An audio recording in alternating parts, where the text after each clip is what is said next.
This story was sent to me by one of my subscribers, and I wanted to share it on the channel. I was working late at the office one night. Our building is a large two-story structure in a business complex, and whenever we fall behind on work, we sometimes have to stay late.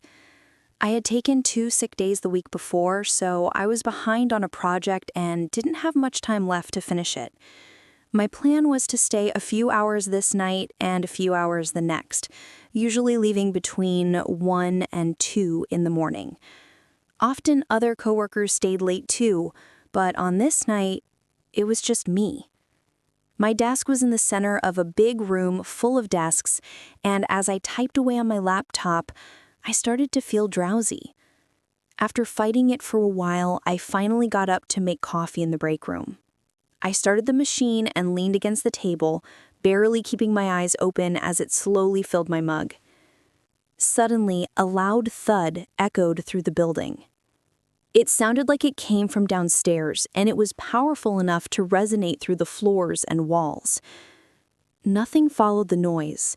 No footsteps, no movement, just silence. I walked to the doorway and looked toward the stairs, debating whether I should check it out. But I was so tired that I convinced myself it was probably something that had fallen in one of the downstairs rooms. I grabbed my coffee and went back to my desk. I worked for another hour, but the coffee was barely helping. My eyes felt heavy, and eventually I dozed off at my desk. When I suddenly opened my eyes, I felt irritated and dizzy, like I had been pulled out of a deep sleep.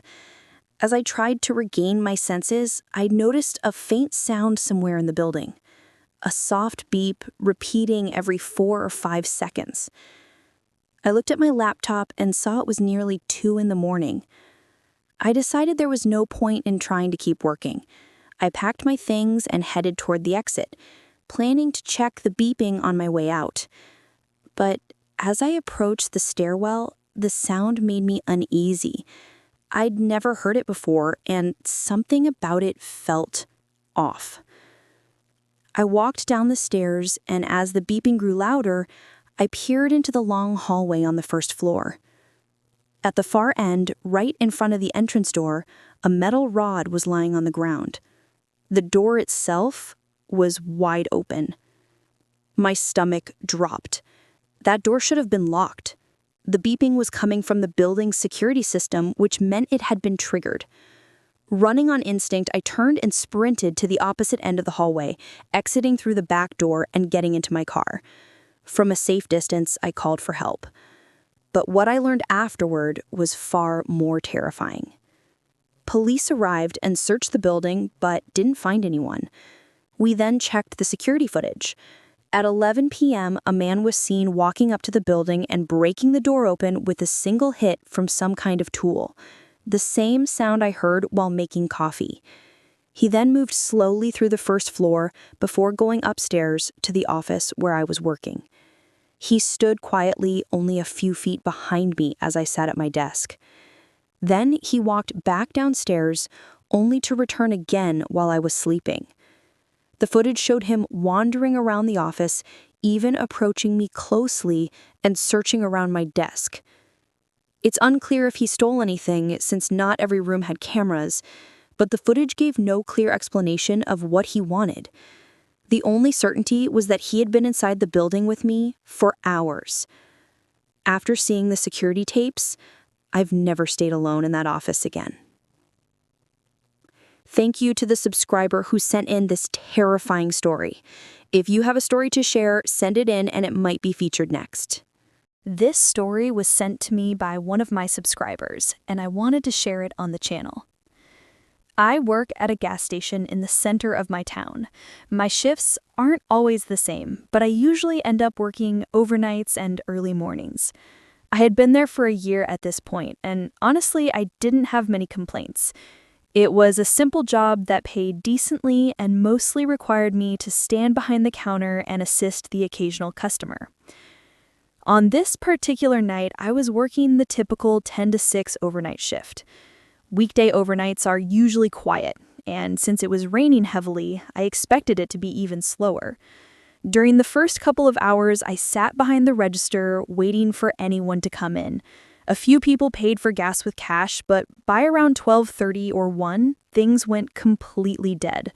No customers came inside and barely anyone was outside pumping gas. With nothing to do, I stepped out from behind the counter and started straightening the shelves. My back was facing the windows when I noticed headlights sweep across the store as a car pulled up to the pumps. I didn't bother looking at first. It seemed like just another person getting gas.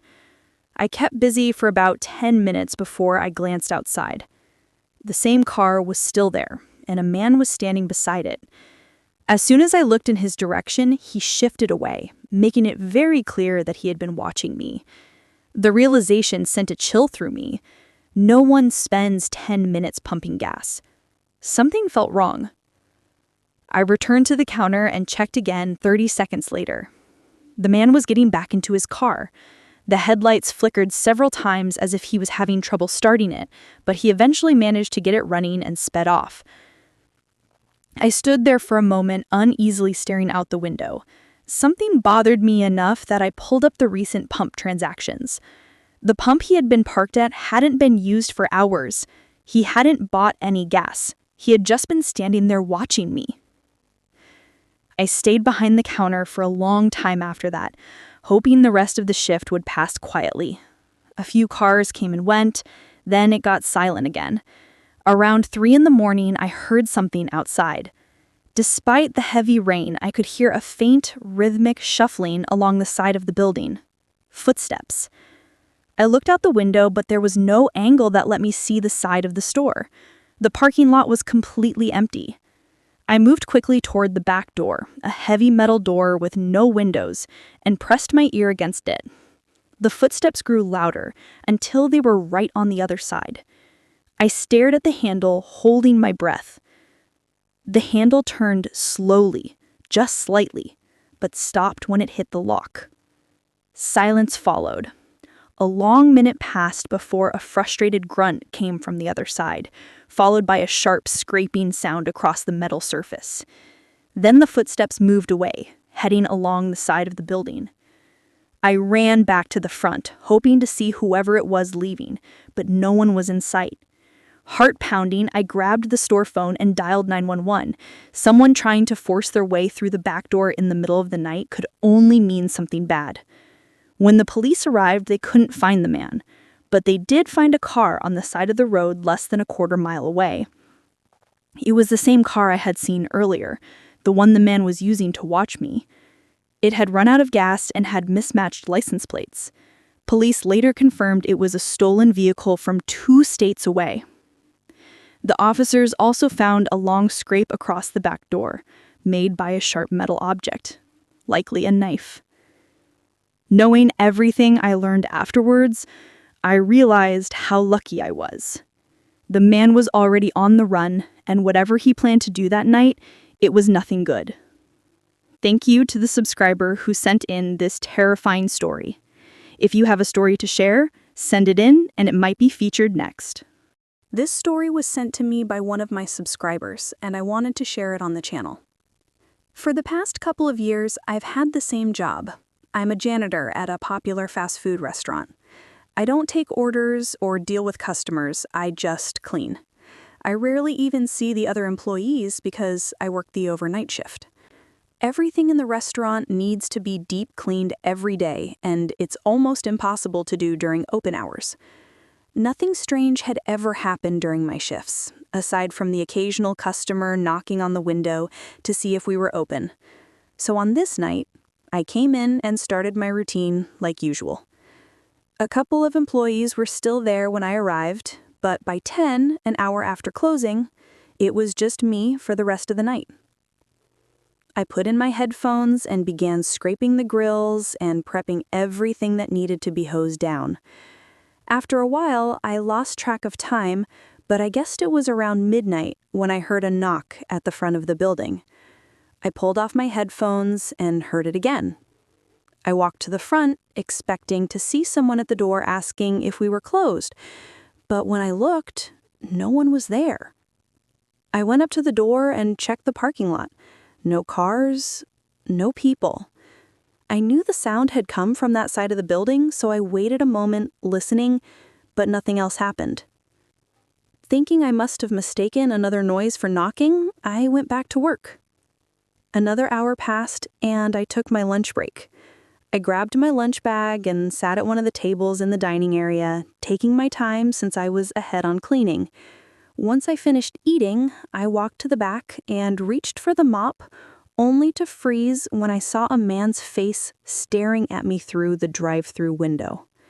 He had messy hair, a blank expression, and his eyes looked strangely empty. For a moment, I couldn't move. Then, without saying a word, the man slowly turned and walked away. My heart was pounding as I listened to his footsteps fade into the darkness. Once I gathered enough courage, I opened the drive-through window and looked outside to make sure he was gone. The area beyond the restaurant lights was dark and I didn't see anyone. So I closed and locked the window.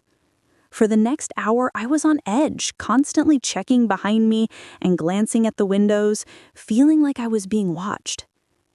As my shift neared its end, I finally started to relax. One of the last tasks I had to do was take all the garbage bags to the dumpster, which I'd been putting off. I checked the window before stepping outside. It looked clear, so I opened the door quickly and started tossing the bags in. Not even 20 seconds passed before the man appeared from around the corner. I stopped immediately and asked what he needed. He didn't respond. He just walked toward me with that same empty stare. Now that I could see his whole body, he was even more intimidating, a large man wearing a dirty, stained coat. Not knowing what else to do, I ran for the door. I yanked it open as his footsteps rushed toward me, but as I tried to slam it shut, the man stuck his arm through the gap, stopping it from closing. I spun around and sprinted to the opposite side of the restaurant, fumbling for my keys as I ran. I unlocked the front door as fast as I could while hearing him coming closer. I barely made it out running across the parking lot as I called the police. When officers arrived 5 minutes later, the man was gone. The CCTV footage showed him clearly, but not clearly enough to identify him. It also showed that as soon as I ran away, he just stood there and watched me before leaving through the back of the property. I still have no idea what he wanted from me, but the memory of his empty stare and unsettling behavior gives me chills to this day. Thank you to the subscriber who sent in this terrifying story. If you have a story to share, send it in and it might be featured next.